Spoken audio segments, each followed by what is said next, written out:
Complete किया, ठीक है ना। तो अब आप लोग से डेफिनेट इंटीग्रेशन के सारे क्वेश्चंस हो जाने चाहिए। वैसे तो मैंने काफ़ी कुछ पढ़ाया, ठीक है, कुछ एक्स्ट्रा चीज़ें भी थी जे मेंस के पर्पस के, जे मेंस के हिसाब से, ठीक है। तो नेक्स्ट चैप्टर आज हम स्टार्ट करेंगे, ठीक है, जो कि एक छोटा सा चैप्टर है और बेसिकली डेफिनेट इंटीग्रेशन का ही कुछ एप्लीकेशन कह सकते हो, ठीक है। एप्लीकेशन ही क्या है, नेक्स्ट चैप्टर है एरिया अंडर द कर्व, ठीक है। डेफिनेट इंटीग्रेशन का ये एप्लीकेशन बेस्ड चैप्टर, ठीक है। अब जो दो चैप्टर पढ़ेंगे, ये चैप्टर और इसके आगे एक चैप्टर होगा डिफरेंशियल इक्वेशन, वो भी इंटीग्रेशन का एप्लीकेशन ही है बेसिकली, ठीक है। तो चैप्टर का नाम है एरिया अंडर द कर्व। मतलब नाम से क्या है कि कोई एक कर्व होगा और उससे हमें कुछ एरिया निकालना पड़ेगा वहां पे, ठीक है, ठीक है। तो ठीक है, तो जैसे मान लो फॉर एग्जांपल, जैसे मान लो कोई एक कर्व कुछ रैंडम सा, और से ये x बराबर a है, ये x बराबर b है, और तुमको मान लो ये एरिया निकालना है। तो अभी तक तो ये एरिया निकालने का कोई डायरेक्ट फॉर्मूला तो पढ़े नहीं, ठीक है। बट हम डेफिनेट इंटीग्रेशन में हम देखे थे कि डेफिनेट इंटीग्रेशन जो है उसका ज्योमेट्रिकल मीनिंग क्या है, वो हमें अलजेब्रिक सम ऑफ एरिया देता है ना।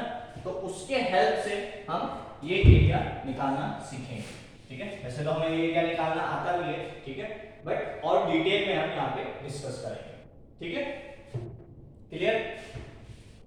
तो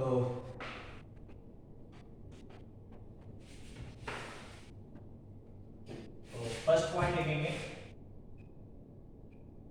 area bounded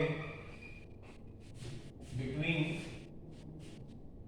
the curve y equals to fx, area bounded between the curve y equals to fx, x equals to a, x equals to b, ठीक है। area bounded between the curve y equals to fx, x equals to a, x equals to b and x axis is given by area bounded between the curve y equals to fx, x equals to a, x equals to b and x axis is given by, तो ठीक है, पहले हम लिख लेते हैं is given by जो area होगा से a is equals to a to b fx dx, ठीक है, provided fx should be greater than, ठीक है, fx जो है वो पॉजिटिव होना चाहिए, ठीक है।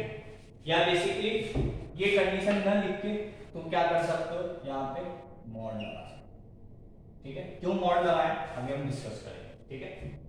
तो इसी को तुम बेसिकली ये भी लिख सकते हो एरिया a से b fx dx, ठीक है, यदि fx पॉजिटिव हो, ठीक है, और area bounded between the curve y equals to fx, x equals to a, x equals to b and x axis is given by area curve y equals to fx, ठीक है, ठीक है। चलो लिखते हैं इनको a से b माइनस आ जाएगा fx dx if fx is less than 0, ठीक है। लिखो पहले ये पॉइंट, फिर हम आगे इसको डिस्कस करते हैं ये सब क्या क्या मैंने लिखा है, कहां से आया है, ठीक है।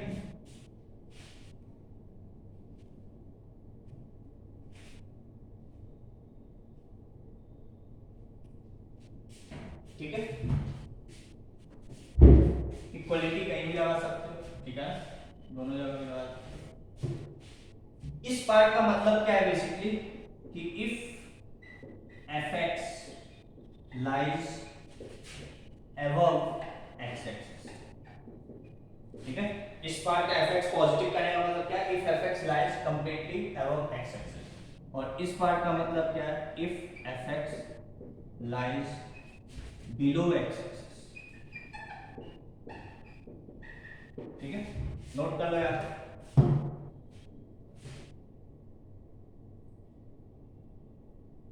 ठीक है, तो अब चलो देखते हैं क्या है इसका।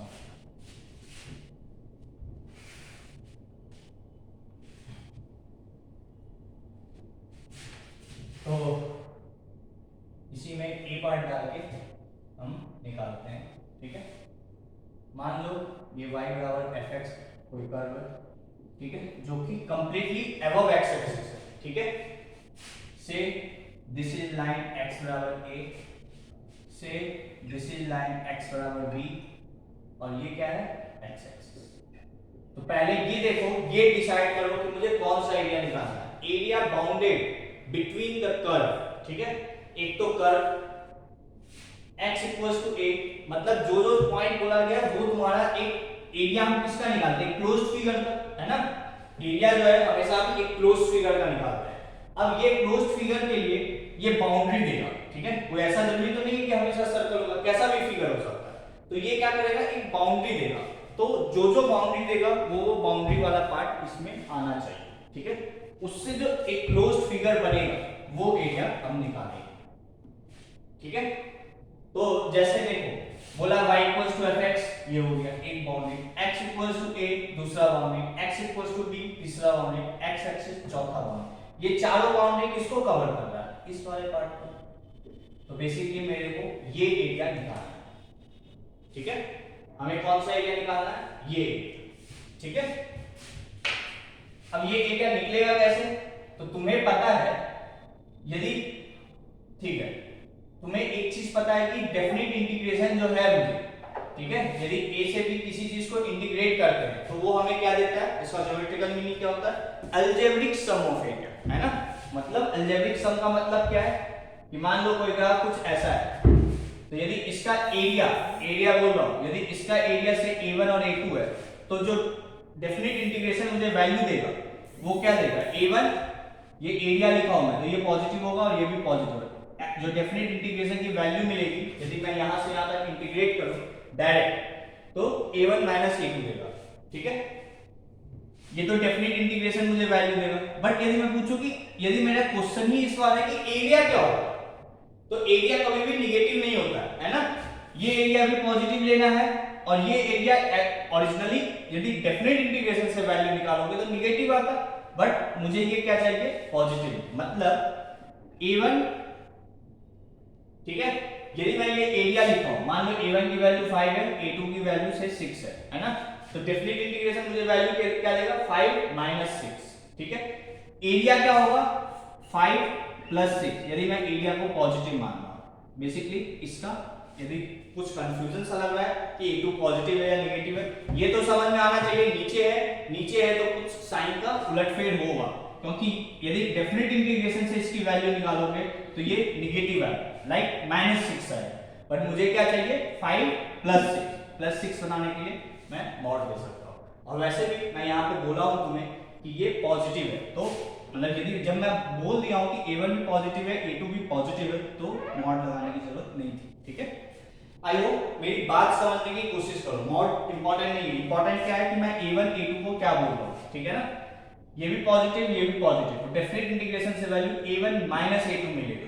बट एक्चुअल एरिया यदि पूछा है, क्वेश्चन ये है तुम्हारा कि एरिया बताओ, तो एरिया क्या होगा, a1 प्लस, यदि a2 की वैल्यू मैंने पॉजिटिव माना तो a1 प्लस a2, ठीक है। क्लियर। तो यदि मैं इसका एरिया निकालना चाहता हूं, है ना, तो देखो मैं कैसे निकालूंगा। मैं क्या करूंगा, यहां से x डिस्टेंस पर, मान लो ये पॉइंट x है, ठीक है। यहां से मैंने मान लिया ये डिस्टेंस x, एक x डिस्टेंस पर, ठीक है। वापस से मैं कह रहा हूं ये x है, ठीक है। मैंने क्या किया, एक x डिस्टेंस पर dx थिकनेस का एक एलिमेंट लिया, मतलब इसका थिकनेस कितना है, dx। तो इस पॉइंट का कोऑर्डिनेट क्या होगा, x प्लस dx। मैंने क्या किया, इस फिगर में एक dx थिकनेस का एक एलिमेंट लिया, ये, ठीक है। dx थिकनेस मतलब बहुत छोटा होगा, तो ये तुमको एक रेक्टेंगल दिखेगा, है ना।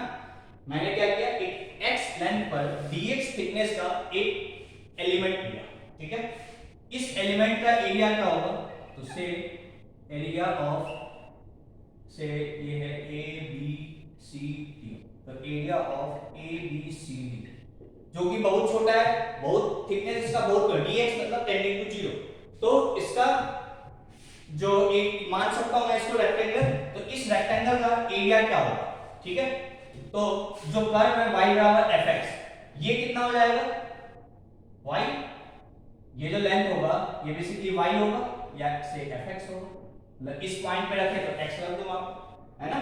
तो ये कितना हो गया y, ये कितना हो गया dx, तो ये एरिया कितना आ गया y dx, किसका, इस पार्ट, ठीक है, कोई दिक्कत नहीं। से this is p q r s। तो अब मुझे क्या निकालना है, area of p q r s, ठीक है। यदि इस x को, ठीक है, हम a से लेके b तक वैरी करवा दें, ठीक है, तो यही पोर्शन आ जाएगा a, ये a से लेके b तक वैरी करना है, इस x को यहां से यहां तक वैरी करा दो। तो यदि मैं y dx को, सॉरी, यदि मैं y dx को, यदि मैं y dx को a से b तक इंटीग्रेट कर दूं, तो ये मुझे क्या दे देगा, इस रीजन का एरिया। समझ में आ रहा है, जैसे मैं इस रीजन का एरिया ये निकाले, इसको इंटीग्रेट कर दे यदि a से b तक, तो मुझे इस पूरे कर्व का जो रिक्वायर्ड एरिया है वो मिल जाएगा, ठीक है।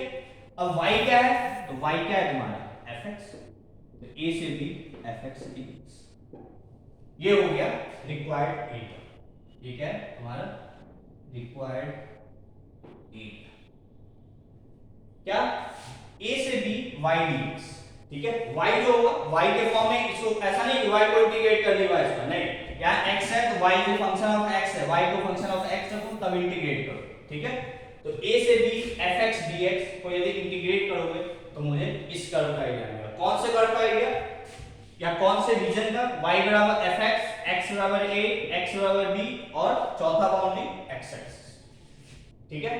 तो a से b fx dx, तो यही मैंने लिखा था, यदि graph completely lies above x axis तो इसका एरिया क्या होगा, a से b fx dx, ठीक है, नोट कर लो, आई होप क्लियर होगा।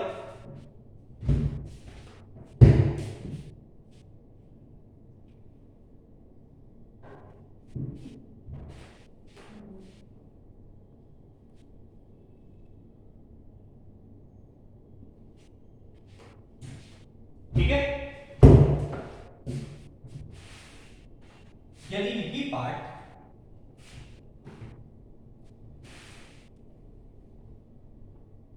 यदि यही पार्ट नीचे होता से कुछ ऐसा ग्राफ, और ये x बराबर है, ये x बराबर b, ठीक है, ये x एक्सिस, ये y बराबर fx, तो इस नीचे वाले पार्ट का ये एरिया कितना होगा, ये अभी भी y होगा, ये फिर से मैंने मान लिया dx, तो एरिया से p q, या चलो a b c d लिख दो, a b c d, तो a से b, सॉरी, एरिया ऑफ किस reason, a b c d, ठीक है। अब देखो जो एरिया होगा, मैं क्या बोल रहा हूं, एरिया, है ना, एरिया क्या होगा, ये y जो होगा ये नेगेटिव होगा या पॉजिटिव होगा, यदि इस रीजन से देखें नीचे है तो y नेगेटिव होगा, बट एरिया की बात कर रहे हैं तो हमें पॉजिटिव रखना है, तो एरिया क्या होगा, हमें बेसिकली क्या होगा एरिया, देखो y dx, रेक्टेंगल तो अभी भी है y dx, बट एरिया हमेशा पॉजिटिव होता है, तो हम क्या करेंगे, यहाँ पे मॉड लगा देंगे, ठीक है। अब तुम्हें दिख रहा है ये नेगेटिव होगा या पॉजिटिव होगा, तो dx तो पॉजिटिव है, बट ये नीचे है, मतलब y ये x एक्सिस के नीचे है ना, मतलब ये y कोऑर्डिनेट यहाँ का क्या होगा, नेगेटिव होगा, नेगेटिव होगा मतलब ये चीज यदि सिर्फ अंदर वाले की वैल्यू देखें तो नेगेटिव होगी, यदि मॉड हटाएंगे तो क्या आ जाएगा, -y dx, ठीक है।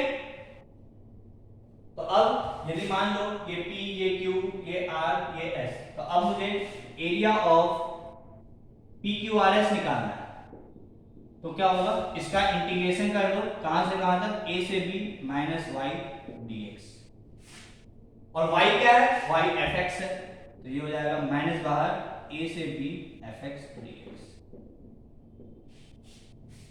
ये हो गया एरिया। कब माइनस टाइम्स a से b fx dx कब होगा, जब ये पोर्शन नीचे होगा।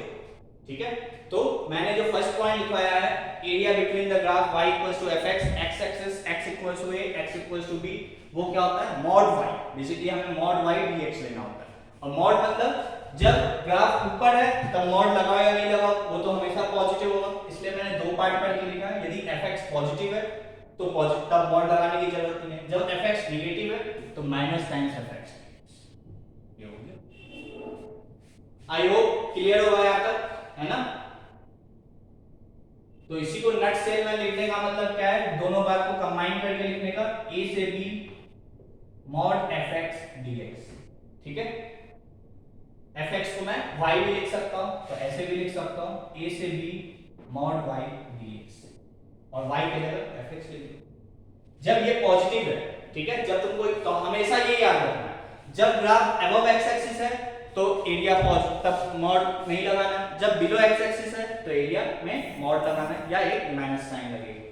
ठीक है, ये कहने का मतलब यदि इसकी वैल्यू सिर्फ डेफिनेट इंटीग्रेशन से, ये भूल जाओ, a से b fx dx यदि इसकी निकालोगे तो कुछ जो भी वैल्यू आएगा फिर माइनस साइन आएगा, लाइक मान लो -15 आए, बट हम एरिया की बात कर रहे हैं, है ना, तो एरिया हमेशा पॉजिटिव लेना है। ठीक है, तो एरिया हमेशा हमें पॉजिटिव लेना है, तो हम क्या करेंगे, मॉड लगा देंगे। ठीक है, ठीक, नोट कर लो यहां पर।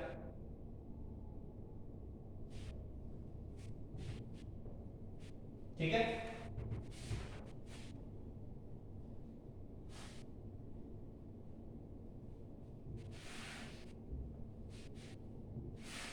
तो एक पॉइंट देखते हैं, मान लो कुछ ग्राफ ऐसा है। ठीक है, सिर्फ सुनो। ठीक है, यदि मैं मान लो कहोगे सर दोनों में तो क्या है, a से b fx dx से इंटीग्रेट करना है मुझे को, है ना, तो क्या हम यहाँ पे a से b fx dx इंटीग्रेट कर देंगे तो क्या ये मुझे एरिया दे देगा। एरिया की बात कर रहा हूं, यदि मैं a से b fx dx इंटीग्रेट कर दूं तो क्या ये मुझे एरिया देगा, नहीं देगा। ठीक है, क्यों नहीं देगा, क्योंकि ये एरिया तो पॉजिटिव है, ये एरिया नेगेटिव है ना। मान लो इसका एरिया 5 है और इसका भी एरिया से -6, सॉरी एरिया की बात करो, मान लो ये 6 है। ठीक है, तो ये मुझे क्या देगा वैल्यू, ये देगा मुझे 5 - 6 दैट इज 1, सॉरी -1, तो ये तो -1 देगा। तो बहुत लोगों के दिमाग में आ रहा होगा सर हम क्या करते हैं, यहीं पे मॉड लगा देते हैं, यदि नेगेटिव आया तो इसको क्या करेंगे, पॉजिटिव कर देंगे, तो आंसर 1 देगा। क्या अभी भी ये सही है, दो तीन बातें हैं यहाँ पे, सुनो फिर से। ठीक है, कोई कंफ्यूजन नहीं होना चाहिए, आज ही क्लियर कर लो, ये छोटा सा चैप्टर है बस। ठीक है, क्या है, यदि इसको इंटीग्रेट करोगे कहोगे सर ये वैल्यू जो आएगा, मान लो चलो मैं यहाँ पे 4 कर दे, तो बहुत लोगों के मन में होगा क्या कि ये इसको इंटीग्रेट कर दो a से b 5 और डेफिनेट इंटीग्रेशन से इसकी वैल्यू क्या मिलेगी, 5 - 4, तो आंसर आ गया 1, तो इसका आंसर लिखिए 1। क्या ये एरिया है, तो नहीं है। क्यों नहीं है, एरिया तो मुझे दिख रहा है ये एरिया 5 है, ये एरिया की बात करें तो 4 है, तो नेट एरिया जो सबको दिख रहा होगा वो क्या है, 5 + 4 दैट इज 9, बट यहां से तो 1 आ रहा है ना, डेफिनेट इंटीग्रेशन से वैल्यू 1 आ रही है, बट एक्चुअल एरिया क्या है, 9। ठीक है, इसका मतलब यदि मैं डायरेक्ट डेफिनेट इंटीग्रेशन लगा के सॉल्व कर दूं तो वो मुझे सही आंसर नहीं देगा। ठीक है, वो पूरा सॉल्व करके देगा, मुझे वो थोड़ी चाहिए, इसका एरिया अलग आएगा, इसका एरिया अलग आएगा, मुझे क्या करना है, ये एरिया नीचे है तो नेगेटिव आएगा, मुझे इसको भी पॉजिटिव बना के ऐड करना है, एरिया कभी भी नेगेटिव नहीं होता है। ठीक है, तो आई होप क्लियर होगा, है ना। तो किसी के मन में ऐसा भी डाउट होगा सर हम यहीं पे मॉड लगा दें और तब इंटीग्रेट कर दें, तब भी आंसर तुम्हारा 1 ही आएगा, या मान लो ये ज्यादा होता तो -1 आता, उसका मॉड ले लेते तो पॉजिटिव आता, बट वो सारे केस आंसर तुम्हें सही नहीं देंगे। ठीक है ना, तुम्हें अलग अलग करके निकालना पड़ेगा, जो पोर्शन ऊपर है उसका एरिया अलग निकालना पड़ेगा, जो पोर्शन नीचे है उसका एरिया अलग निकालना पड़ेगा। कहने का मतलब कि जब तक तुम्हें यहाँ पे क्या करना पड़ेगा, सबसे पहले ग्राफ बनाना पड़ेगा। जो भी फंक्शन गिवन है उसका तुमको ग्राफ बनाना पड़ेगा। बिना ग्राफ बनाए हम यहाँ पे सॉल्व नहीं कर पाएंगे। एक रफ ग्राफ बनाओ, ठीक है। एग्जैक्ट ग्राफ नहीं चाहिए, मतलब एग्जैक्ट का मतलब ये नहीं कि एक रैंडम सा कुछ भी बनाना, नहीं, जो फंक्शन दिया है उसी का ग्राफ बनाओ। ये सब पॉइंट सही निकालो, ठीक है, ठीक है। रफ ग्राफ का मतलब कि मान लो ग्राफ का कॉन्केविटी ऐसे आ रहा है, तुम मान लो कुछ ऐसा बना दिया, ठीक है। तो ये सबसे कोई फर्क नहीं पड़ेगा, बट ये सब पॉइंट तुम्हें सही रखना पड़ेगा कि कौन सा पोर्शन अबव एक्स एक्सिस है, कौन सा पोर्शन बिलो एक्स एक्सिस है। जो पोर्शन अबव एक्स एक्सिस होगा उसको डायरेक्ट इंटीग्रेट कर सकते हो, जो पोर्शन बिलो एक्स एक्सिस होगा उसका या तो मॉड लगाओ या एक माइनस साइन लगाओ, ठीक है। आई होप यहां तक तुम्हें सारी बातें क्लियर होगी। सिंपल सा नट्स में कहने का मतलब है, ग्राफ बनाओ, सबसे पहला स्टेप।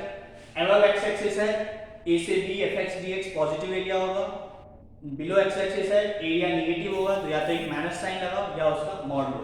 अलग अलग पार्ट का अलग अलग एरिया निकालो और उसको ऐड करो। एक ही साथ यदि डिफरेंट इंटीग्रेशन से कर दोगे तो आंसर सही नहीं आएगा।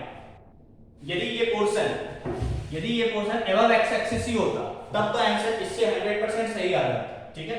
बट तुम्हें क्या पता कि ये अबव एक्स एक्सिस है हमेशा या बिलो एक्स एक्सिस है, ठीक है। तुम्हें जब नहीं पता है तो तुम्हें चेक करना पड़ेगा, अबव एक्स एक्सिस है तो एरिया सही आएगा, बिलो एक्स एक्सिस है तो माइनस साइन के साथ एरिया निकालना पड़ेगा। आई होप यहां तक की सारी बातें तुम्हें क्लियर होगी। नोट कर लो, जो भी अपने से नोट करना है लिख लो सारी बातें, ठीक है।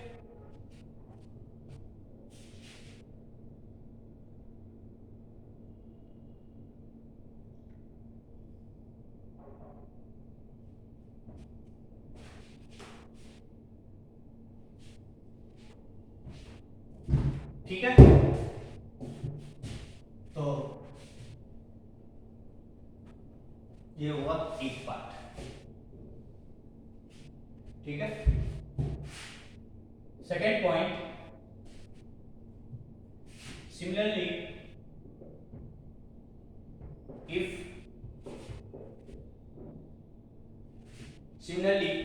if the graph, या ऐसे नहीं लिखो, ऐसे similarly area bounded between the curve, similarly area bounded between the curve x equals to f of y। अब मैं क्या कर रहा हूं, अभी y as a function of x दे रहे थे, अब x as a function of y दे रहे हैं, ठीक है। Similarly area bounded between the curve x equals to f of y, ठीक है, y equals to a, y equals to b and y axis is given by, similarly area bounded between the curve x equals to f of y, y equals to a, y equals to b, ठीक है, and y axis is given by a to b mod x dy, ठीक है।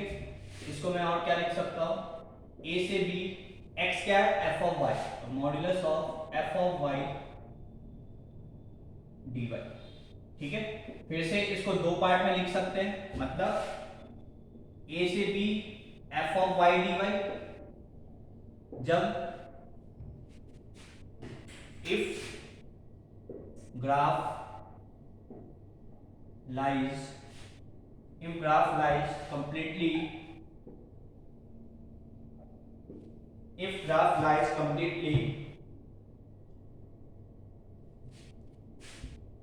right side of y axis, यदि graph y axis के जैसे x axis में क्या था, जब ऊपर लाई करे तब पॉजिटिव, नीचे लाई करे तो माइनस। इस केस में क्या है, मतलब पहले क्या था, हम x के रिस्पेक्ट में इंटीग्रेट कर रहे थे, अब जब y के रिस्पेक्ट में इंटीग्रेट करेंगे तो ग्राफ यदि राइट साइड होगा, कहीं भी हो इधर, ठीक है, राइट साइड होगा तो ये लिख सकते हैं हम, ठीक है, और माइनस a से b f of y dy। Minus sign कब होगा, जब ग्राफ लेफ्ट साइड होगा, ठीक है। If graph lies completely if graph lies completely left side of the y-axis, left side of y-axis, if graph lies completely left side of y-axis, ठीक है, इतनी right side of y-axis तो positive और left side तो फिर से यहाँ minus, ठीक है, नोट कर लो, इसको भी देखते हैं, ठीक है।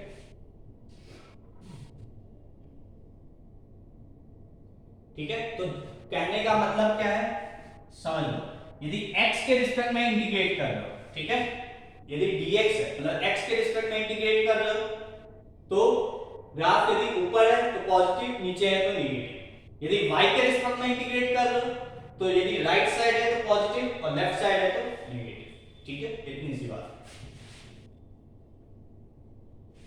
यदि y के रिस्पेक्ट में इंडिकेट कर, अब देखो और एक दो बात, यदि y के रिस्पेक्ट में इंडिकेट कर रहे हो, ठीक है, तो जो फंक्शन है वो y का होना चाहिए प्लस y का वेरिएशन होना चाहिए, ठीक है ना, यदि x के रिस्पेक्ट में है तो x का वेरिएशन और x का फंक्शन, ठीक है।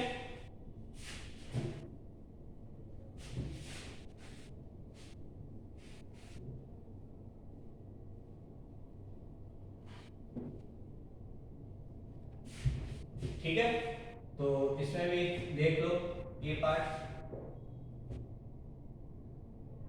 से ग्राफ कुछ ऐसा है, ठीक है, से दिस इज y बराबर a लाइन, से दिस इज y बराबर b लाइन, से दिस इज x बराबर ऑफ y, ठीक है।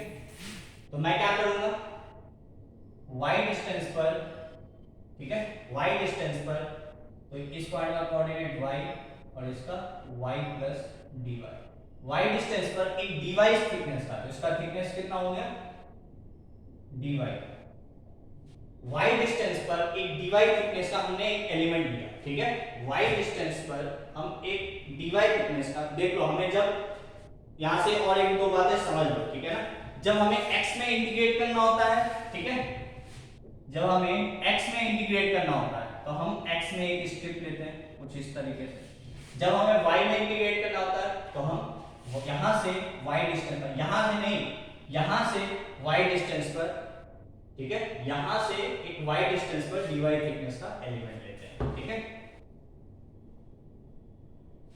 तो यहां से y डिस्टेंस पर एक dy थिकनेस का एलिमेंट लिए, इसका एरिया क्या होगा, say this is a b c d, यदि area of a b c d region का निकाले, ठीक है, और इसको बोल दो P Q R S, तो क्या होगा, ये थिकनेस कितना है dy और ये कितना होगा, ये x होगा, ठीक है, ठीक है, क्योंकि क्यों x बराबर f ऑफ y, तो ये हो जाएगा x से dy, ठीक है, मतलब ये लाइन कितना होगा x, तो यदि area of P Q R S पूछा जाए तो इसका इंटीग्रेशन x dy का कहां से कहां तक, a से b तक, कहां से वैल्यू है a से लेके b तक, x को क्या लिख सकते हैं हम f ऑफ y dy, ठीक है, बोलिए ये कब, जब graph lies completely right side of y axis के राइट, तब ये बात, ठीक है, नोट कर लो,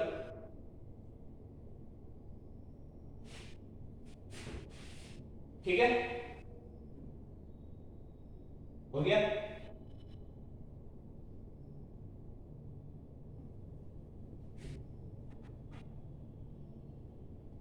नेक्स्ट पॉइंट बी,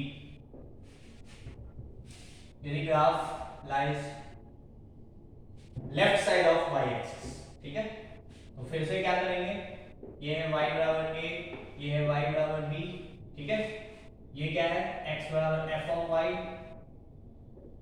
और ये क्या है y एक्सिस, तो कौन सा एरिया, ये वाला, ठीक है, तो इस एरिया में क्या करेंगे, एक y डिस्टेंस पर dy थिकनेस का, तो ये y होगा और ये y प्लस dy होगा, ठीक है, इसका एरिया क्या होगा, तो ये इस बार क्या होगा x होगा, बट ये x नेगेटिव होगा या पॉजिटिव होगा, क्योंकि ये इस साइड है, इस साइड में x क्या होता है नेगेटिव, मतलब ये जो लेंथ x की जो वैल्यू होगी वो नेगेटिव होगी, है ना। मुझे उसको पॉजिटिव बनाने के लिए क्या करना पड़ेगा, तो वही minus sign A B C D, तो area of A B C D क्या होगा माइनस एक्स डी वाई, ठीक है, सॉरी इंटीग्रेशन है माइनस एक्स डी वाई। तो पी क्यू आर एस का एरिया क्या होगा, area of P Q R S, इसका इंटीग्रेशन माइनस एक्स डी, क्या करना है एक्स डी वाई का इंटीग्रेशन, और माइनस साइन पहले से कहां से कहां तक, ए से लेके बी तक वैरी करना, तो ए से लेके बी तक, ये हो गया ए, और x के जगह क्या रख सकते हो माइनस, ये हो जाएगा माइनस ए से B F of Y D. तो इसी को इन दो जो दो पार्ट लिखे ए और बी, इन्हीं दोनों को कंबाइन करके लिखने का अंतर क्या है कि यहाँ पे तुम मॉड लगा दो, यदि पॉजिटिव है तो पॉजिटिव खुलेगा, नेगेटिव है तो माइनस साइन के साथ खुलेगा, ठीक है। आई होप क्लियर होगा, यहाँ तक नोट कर लो।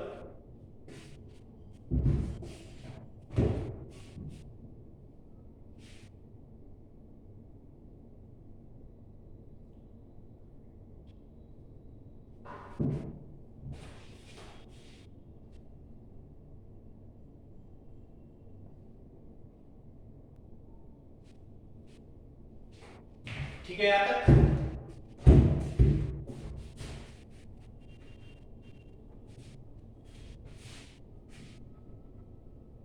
तो हमें यहाँ पे दो बातें क्या क्या ध्यान रखनी है कि यदि हमें एक्स एक्सिस में इंटीग्रेट करना है ना, यदि हमें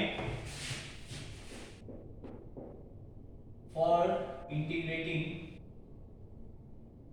with respect to x axis, with respect to x axis, तो हमें किस इवेलुएट क्या करना है, for integrating with respect to x axis evaluate, जब x एक्सिस के रिस्पेक्ट में इंटीग्रेट करना है तो यहाँ पे dx आएगा, ठीक है, और यहाँ पे मॉड y आएगा, ठीक है, मॉड y मतलब समझ सकते हो, जब नीचे है तो माइनस, ऊपर है तो प्लस, और यहाँ पे जो वेरिएशन आएगा ये किसका आएगा, ये x का variation from a to b, ठीक है। और फिर हम y को क्या करेंगे, ये y मॉड y का मतलब क्या है, y बराबर जो fx लिखते हैं ना, मतलब यहाँ पे फंक्शन क्या होना चाहिए f of x, ठीक है। यहाँ पे यदि x में इंटीग्रेट कर रहे हो तो फंक्शन यहाँ पे x का होना चाहिए, ठीक है। ऐसे ही फॉर इंटीग्रेटिंग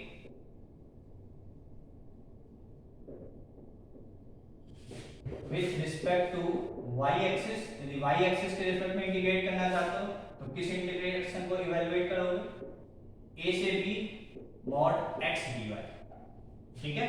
ये इस बार किसका वेरिएशन है, a से b वेरिएशन है किसका, y का, y from a to b, और mod x जो है वो y का फंक्शन होगा, तो से f of y, जो x होगा mod x वो किसका फंक्शन होगा, y का, तो ये हो गया f of y का मॉड्यूलस dy, ठीक है, फ्रॉम a टू, ठीक है। तो ये दो बातें ध्यान रखनी है। तो चलो एक दो क्वेश्चन करते हैं पहले, ठीक है।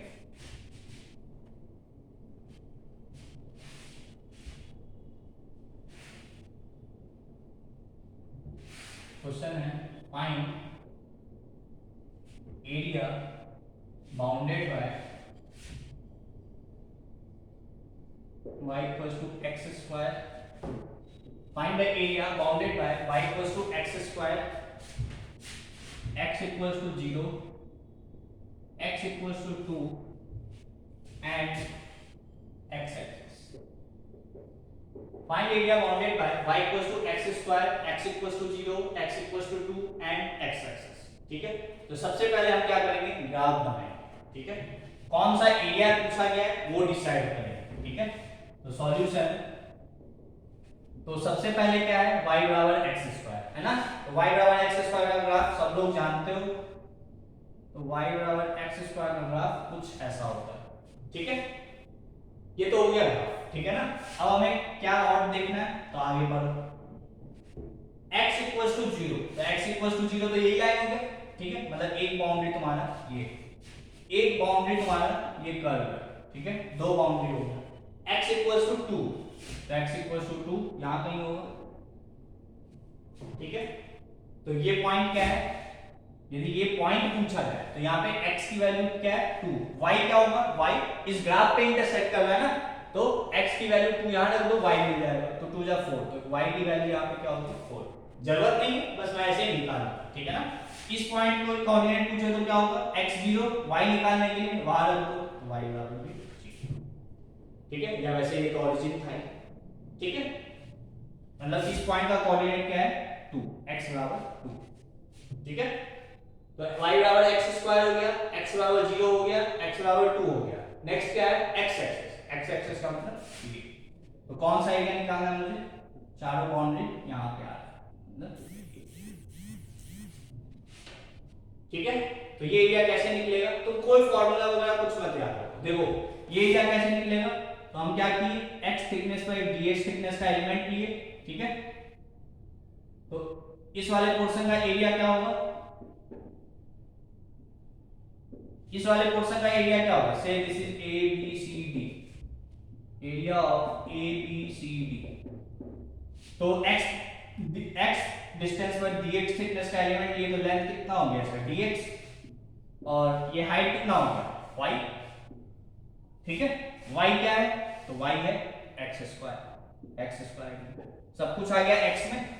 अब इसका इंटीग्रेशन जो रिक्वायर्ड एरिया होगा, ठीक है, रिक्वायर्ड एरिया जो होगा वो क्या होगा, इसका इंटीग्रेशन कहां से कहां तक, तो x का वेरिएशन ये था x कहां से कहां तक वेरी कर रहा है, 0 से लेके 2 तक, यहां से स्टार्ट होना है, मतलब ये 0 से कहां तक जाना है 2 तक, तो ये हो गया 0 से, बस इसको इंटीग्रेट कर दो तो ये एरिया मिल जाएगा,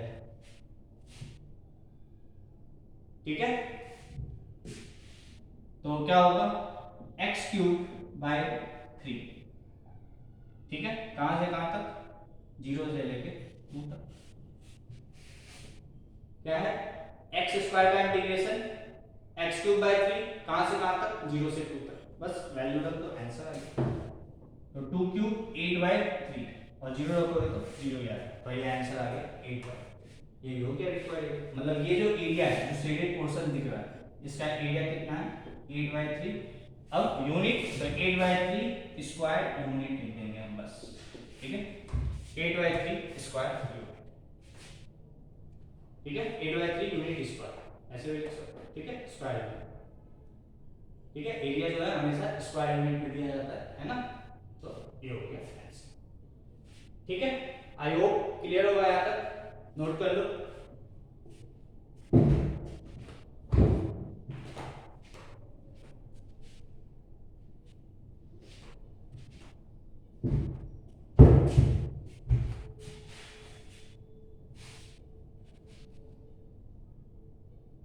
ठीक है, अब देखो जो हमने दो पार्ट बोला है, जो x वाला पार्ट बताया और y के रिस्पेक्ट में भी इंटीग्रेशन बताया है ना, कभी कभी क्या होगा जो फंक्शन दिया गया होगा है ना, वो या तो आसानी से इंटीग्रेट नहीं हो पा रहा होगा, या थोड़ा सा तुम उसको चेंज कर दो, मतलब जैसे ये तो सब कुछ x में दिया होता है, x में इंटीग्रेट करिए, हो सकता है ये यही दिया जाए और ये y में दे दे, तो हम y के रिस्पेक्ट में भी कर सकते हैं, x के रिस्पेक्ट में करने के लिए फिर मुझे ये कोऑर्डिनेट निकालना पड़ेगा, ठीक है। तो चलो मैं एक क्वेश्चन लेता हूं y के रिस्पेक्ट वाला भी, बट ज्यादातर हम लोग x में ही करते हैं, ठीक है, x वाला ही ज्यादा क्वेश्चन पूछा जाता है, बट ऐसा नहीं कि y में नहीं पूछा जा सकता, ठीक है ना, y वाला भी उतना ही इंपॉर्टेंट है जितना x वाला इंपॉर्टेंट है, ठीक है। तो इसी क्वेश्चन में मैं क्या कर रहा हूं, थोड़ा सा चेंज क्या देख, मैं इसको क्या कर रहा हूं y बराबर 0 कर दे रहा हूं और y बराबर 2 कर दे रहा हूं, और इसको y, दोनों सेम क्वेश्चन नहीं है, ठीक है ना, ऐसा नहीं दोनों का आंसर सेम है, ठीक है। देखो पूछा क्या गया, इस बार देखो कौन सा एरिया पूछा गया, पहले वो देखो, खुद पता चल जाएगा क्वेश्चन सेम है या नहीं। यदि वही पोर्शन आ जाए तो क्वेश्चन सेम होगा, यदि डिफरेंट पोर्शन आया मतलब डिफरेंट पोर्शन का एरिया पूछा गया मतलब डिफरेंट क्वेश्चन है ना। y बराबर x स्क्वायर, तो ये ग्राफ को ऐसा ही बनेगा, है ना। y बराबर 0 तो ये लाइन हो गया, ठीक है। y बराबर 2 ये लाइन हो गया, ये y बराबर 0, ये y बराबर 2, ठीक है। और y एक्सिस y बराबर 0 y बराबर 2, दो बाउंड्री ये हो गया, ठीक है। और एरिया बाउंडेड है ये कर्व और y एक्सिस ये, तो ये कर्व तो यहां भी है, तो यदि पहले इतना पार्ट है ये लाइन मतलब इसके बीच का एरिया, ठीक है। ये कर्व तो ये कर्व तो ये वाला पार्ट आ रहा है इसमें, है ना। और y एक्सिस तो कौन सा एरिया होगा, ये एरिया तो होगा ही होगा, प्लस ये एरिया भी होगा, ठीक है।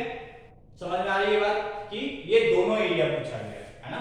तो मैं सिर्फ कर्व बोला, ऐसा तो नहीं बोला राइट साइड या लेफ्ट साइड, कर्व मतलब ये पूरा कर्व, और ये बाउंड्री तो ये भी बाउंड्री है, ये भी बाउंड्री, ये भी बाउंड्री, ये भी बाउंड्री, यहां पे देखो ये भी बाउंड्री, ये भी बाउंड्री, ये भी बाउंड्री, ये भी बाउंड्री, है ना। मतलब ये एरिया पूछा गया। इसके पहले वाले केस में ये एरिया निकाले थे, इस बार डिफरेंट एरिया पूछा गया, ठीक है। तो ऑब्वियस ये बात डिफरेंट ही क्वेश्चन है ना। क्लियर है यहां तक, समझ लो यहां, ठीक है। अब देखो यदि मुझे कहीं पे सिमेट्री दिखेगा तो मैं सिमेट्री का यूज कर सकता हूं, ठीक है। मतलब कहने का मतलब सबको दिख रहा होगा जैसा ये पोर्शन है वैसा ही ये पोर्शन है, मतलब जो इस पार्ट का एरिया होगा वही इस पार्ट का भी एरिया होगा, आया ना। जो इस पार्ट का एरिया होगा वही इस पार्ट का भी एरिया होगा, ठीक है। मतलब जो रिक्वायर्ड एरिया होगा, ठीक है, जो रिक्वायर्ड एरिया होगा क्या होगा, हमें कहां से कहां तक इंटीग्रेट करना है, 0 से लेकर 2 तक। देखो मैं डायरेक्ट लिख रहा हूं, ठीक है। हमें कैसे डायरेक्ट भी लिख सकते हैं वो भी सीख लो। कहां से कहां तक जाना है, 0 से लेकर 2 तक, ठीक है। ये कर्व कौन सा है, अब कर्व इंपॉर्टेंट है, ठीक है। या चलो y एक्सिस में हम इंटीग्रेट करते हैं तो क्या लिखते हैं, y का वेरिएशन और mod x dy, ठीक है। क्योंकि मुझे ये दिख रहा है कि ये पार्ट और ये पार्ट सिमेट्री है, तो जो रिक्वायर्ड एरिया होगा वो इसका 2 टाइम्स होगा, आया ना। हम यदि सिर्फ 0 से 2 mod x dy लिखते तो सिर्फ मुझे ये एरिया मिलता है ना। मैं यहां पे स्ट्रिप बनाता, देख लो, ठीक है। इसका लेंथ dy लिखते, ये x लिखते, ठीक है। तो इस पार्ट का एरिया क्या होता है, इस पार्ट का एरिया होता है x dy, कहां से कहां तक, 0 से 2, तो मुझे ये एरिया मिलता है। इसका डबल कर दोगे तो मुझे ये रिक्वायर्ड एरिया मिल जाएगा जो मैंने डबल कर दिया, ठीक है। आई होप क्लियर होगा यहां तक, कोई डाउट हो तो देख लो, ठीक है, कोई दिक्कत नहीं। अब x क्या होगा, तो यदि मैं यहां से x निकालूं तो x क्या चाहिए मुझे, as a function of y, तो ये आएगा प्लस माइनस रूट y, है ना। x क्या आएगा, प्लस माइनस रूट y, मतलब यहां से बेसिकली दो फंक्शन आ गया, एक तो x बराबर रूट y और एक x बराबर माइनस रूट, है ना। अब कौन सा पोर्शन किस पोर्शन के लिए है, मतलब दो ग्राफ आया है यहां से, एक तो ये एक ये, कौन सा ग्राफ मतलब कौन सा इक्वेशन किसके लिए, तो देखो यहां पे क्या है, y तो यहां भी पॉजिटिव है, y यहां पे भी पॉजिटिव है, देख सकते हो y अगर x एक्सिस ही है हमेशा, ग्राफ तो बिलो x एक्सिस है नहीं, तो y हमेशा पॉजिटिव है। बट यहां पे x यदि y की वैल्यू मान लो 4 रखोगे तो यहां पे क्या मिलेगा, -2 मिलेगा, और यहां पे 4 रखोगे तो प्लस मिलेगा। मतलब वैल्यू रख के हम क्या डिसाइड कर सकते हैं कि जब हमें वैल्यू नेगेटिव मिल रहा है तो x नेगेटिव कहां है, इसके इधर, मतलब इधर वाले पोर्शन का जो इक्वेशन है वो क्या है, इससे मिल रहा है। क्यों, क्योंकि मान लो y की जगह हम 4 रखे तो x क्या मिल रहा है, माइनस नेगेटिव, x नेगेटिव मिल रहा है ना, x नेगेटिव किधर है, इधर। तो यहां से लेके इधर का ग्राफ ये, इधर का ग्राफ क्या होगा, तो इधर y रखो 4 तो x क्या मिला 2, मतलब y पॉजिटिव है तो x भी पॉजिटिव है, तो x पॉजिटिव किधर है, इसके इधर, मतलब इस वाले पोर्शन का इक्वेशन क्या है, x बराबर 2, ठीक है। तो कई बार तुम्हें ये भी देखना पड़ेगा कि किस पार्ट का इक्वेशन मुझे किससे मिल रहा है, ठीक है। तो हम कोई भी सबसे आसान तरीका है कि वैल्यू रख के डिसाइड कर दो, ठीक है। y की वैल्यू रख दी, पॉजिटिव में ना तो इधर, नेगेटिव में ना तो इधर, ठीक है, कोई दिक्कत नहीं। तो रिक्वायर्ड एरिया क्या है, 2 टाइम्स 0 से 2 मॉड x डिवाइड, तो 2 टाइम्स 0 से 2 मॉड x का इक्वेशन इस साइड के लिए क्या है, रूट y, वो तो पॉजिटिव ही है तो रूट y dy, बस इसको इंटीग्रेट कर दो। तो 2 टाइम्स y की पावर हाफ का इंटीग्रेशन y की पावर 3/2 अपॉन 3/2, कहां से कहां तक, 0 से लेके 2 तक, ठीक है। बस वैल्यू रख दो, आंसर आ गया। तो 0 रखोगे तो वो तो गायब ही हो जाएगा, तो 2/3, ठीक है, और 2 रखोगे तो 2 की पावर 3/, ये हो गया आंसर। इसको मल्टीप्लाई कर दो तो 2 टू 4/3 इंटू 2 की पावर 3/2, ठीक है, तो ये हो गया आंसर। आई होप यहां तक क्लियर होगा, है ना। तो ठीक है, आज के लिए इतना ही, थोड़ा थोड़ा करते हैं, ठीक है ना। Thank you.